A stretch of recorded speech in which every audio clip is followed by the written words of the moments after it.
Hello friends, आप सभी का आपके यूट्यूब चैनल शिक्षक में हार्दिक स्वागत है। और आज हम, जैसे कि आपको पता है कि हम नदियाँ टॉपिक स्टार्ट कर रखा था, और उसमें आज हमने गंगा नदी उपवाद तंत्र के बारे में बात करनी है। आज हम जो बात करेंगे वो है गंगा नदी अपवाह तंत्र। कल तक हमने सिंधु नदी उपवाद तंत्र पूरा कर लिया था। मुझे उम्मीद है कि आपको उसमें से कोई डाउट नहीं होगा। अगर कोई डाउट है तो आप उसे कमेंट बॉक्स में लिख सकते हैं। और जो आज स्टार्ट करने जा रहे हैं वो है गंगा नदी अपवाद तंत्र। इस गंगा नदी अपवाद तंत्र में हम गंगा नदी के बारे में विशेष पढ़ेंगे, क्योंकि गंगा नदी अभी हाल ही में चर्चा में रही है। जो अभी महात्मा गांधी सेतु पुल है जो पटना में है, उसका अभी दोबारा से मॉडिफाइड किया गया है। उसका उद्घाटन हुआ था परसों ही, इसलिए उस पर प्रश्न बनने के चांस है। और उसे हम अभी अगला जो टॉपिक है परियोजना वाला उसमें करेंगे। तो आज स्टार्ट करते हैं गंगा नदी। तो गंगा नदी की उत्पत्ति किस प्रकार से होती है उसके बारे में देखते हैं। सबसे पहले 4 ग्लेशियर देखते हैं। ये पहला ग्लेशियर है बद्रीनाथ, और ये 2 नंबर पर ग्लेशियर है केदारनाथ, 3 नंबर पर है गंगोत्री, और 4 पर है यमुनोत्री।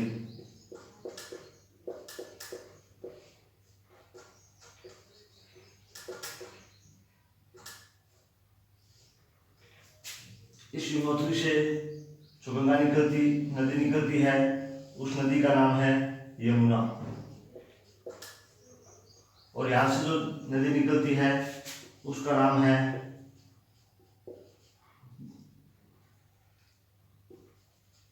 भागीरथी। और केदारनाथ से निकलने वाली नदी का नाम है मंदाकिनी। और यहाँ से जो नदी निकलती है उसका नाम है अलकनंदा। बद्रीनाथ से जो नदी निकलती है उसका नाम है अलकनंदा। और इस अलकनंदा की एक सहायक नदी है। इस अलकनंदा की एक सहायक नदी है जिसका नाम है धौली गंगा।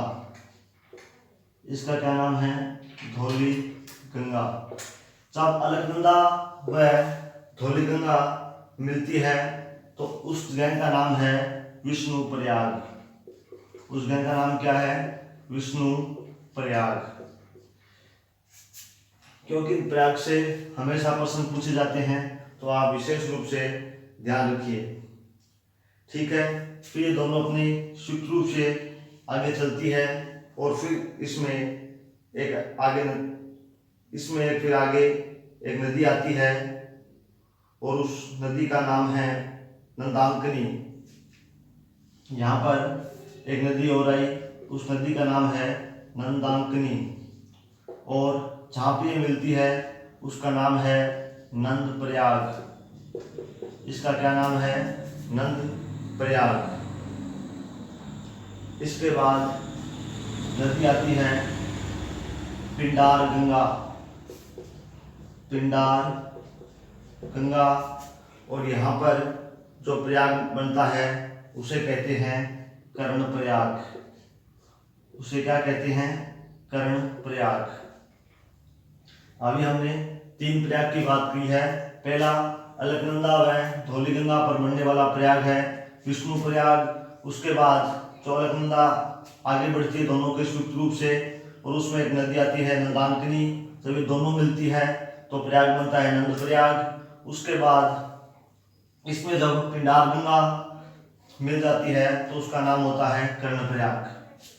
अब इस केदारनाथ से चली हुई जो नदी है मंदाकिनी, जब इसमें यहाँ पर आगे मिलती है तो उसका नाम होता है रुद्र प्रयाग। रुद्र प्रयाग। कौन सी नदी मिली? जब इसमें मंदाकिनी मिली तो उसका नाम हुआ रुद्र प्रयाग। इसके बाद इस गंगोत्री से चली जो अपनी नदी थी भागीरथी, जब इसमें यहाँ पर मिलती है तो जो प्रयाग बनता है उसे बोलते हैं देवप्रयाग। उसे क्या बोलते हैं? देवप्रयाग। और इस भागीरथी पर, इस जगह पर जो बांध है वो टिहरी बांध है। इसके विश्लेषण हम कल करेंगे, या अगली टॉपिक में करेंगे। अब इसमें ये 5 इसके प्रयाग हैं। ये मोस्ट इंपॉर्टेंट प्रयाग है क्योंकि यहाँ से प्रश्न पूछे जाते हैं। और जब यहाँ पर भागीरथी नदी इस अलकनंदा में मिलती है तो इसके बाद इसे किस नाम से जाना जाता है? गंगा के नाम से जाना जाता है। इसके बाद इसे संयुक्त रूप से ये जो नदियाँ मिली है इसको किस नाम से जाना जाता है?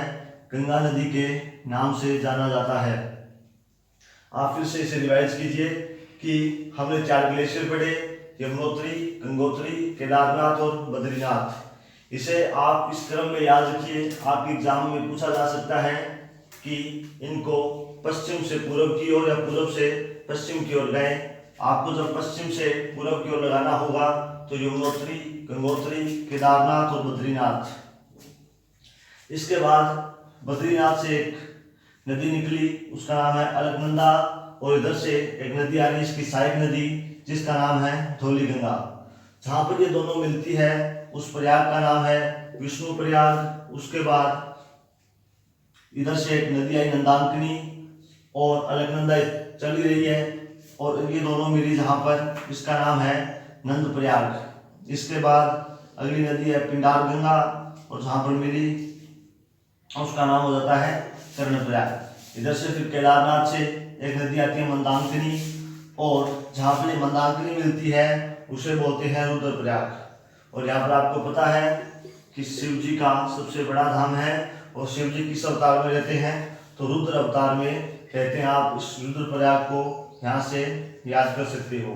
इसके बाद गंगोत्री, तो गंगोत्री से निकली भागीरथी। जब ये भागीरथी इस अलकनंदा में मिलती है तो वहाँ पर जो प्रयाग बनता है उसे कहते हैं देवप्रयाग। और इसके बाद से जो नदी है वो गंगा नदी के रूप में जानी जाती है। उससे पहले ये अलकनंदा नदी है, इधर से ये भागीरथी है। इन दोनों को संयुक्त रूप से क्या कहा जाता है? गंगा नदी कहा जाता है। और कहा जाता है कि इसके बाद से यह किस भाग में आ जाती है? मैदानी भाग में चलती है। इससे पहले ये कहाँ पे होती है? पहाड़ी क्षेत्र में होती है। ये कहाँ पर होती है? पहाड़ी क्षेत्र में होती है। और ये यमुनोत्री आगे इलाहाबाद के पास जाकर इस गंगा नदी में मिलती है, और उसका नाम है प्रयागराज। उसका क्या नाम है? प्रयागराज। और वर्तमान में इसका नाम भी प्रयागराज है। ये कहाँ पे है? यूपी में। ठीक है, इसको फिर से एक बार और देख लें क्योंकि यहाँ से प्रश्न बनने वाला है।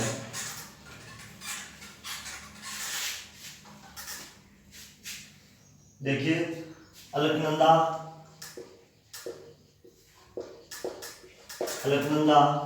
और धौलीगंगा।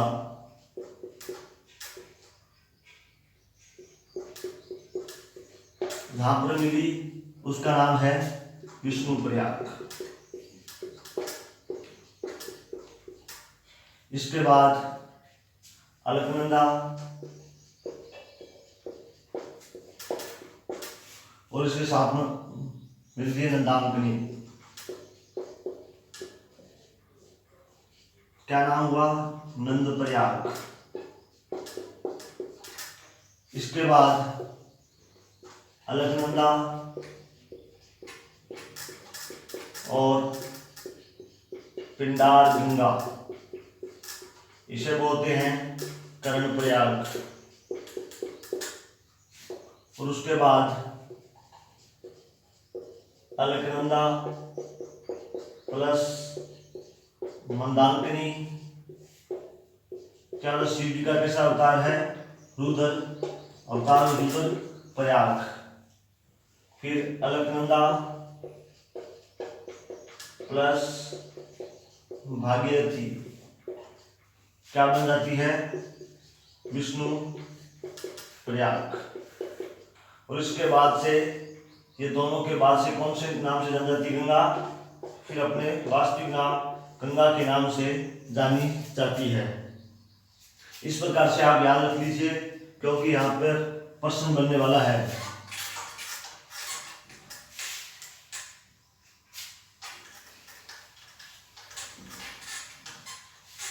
इसके बाद आप इसे उत्तर से लेकर दक्षिण की ओर भी याद रखना है। उत्तर से दक्षिण, उत्तर से दक्षिण की बात करें तो हमने सबसे पहले बात की थी विष्णुप्रयाग। हमने किसकी बात की थी?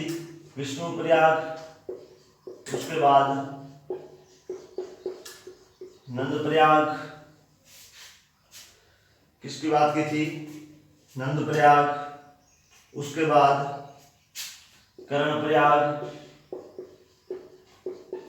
उसके बाद विष्णुप्रयाग, नंदप्रयाग, कर्णप्रयाग और रुद्रप्रयाग और इसके बाद विष्णु प्रयाग। आपको ये उत्तर से लेकर दक्षिण का भी क्रम पूछ सकता है, तो आप इसे इस रूप में भी याद रखना। ठीक है, तो आज की क्लास इतनी है और कल हम इसे फिर आगे गंगा नदी को कल पूरा कर देंगे। उसके बाद हम ब्रह्मपुत्र नदी के बारे में जानकारी लेंगे। अगर आपको ये वीडियो पसंद आ रही है तो आप इसे लाइक करना और प्लीज़ आप ज़्यादा से ज़्यादा शेयर करना। थैंक यू, धन्यवाद।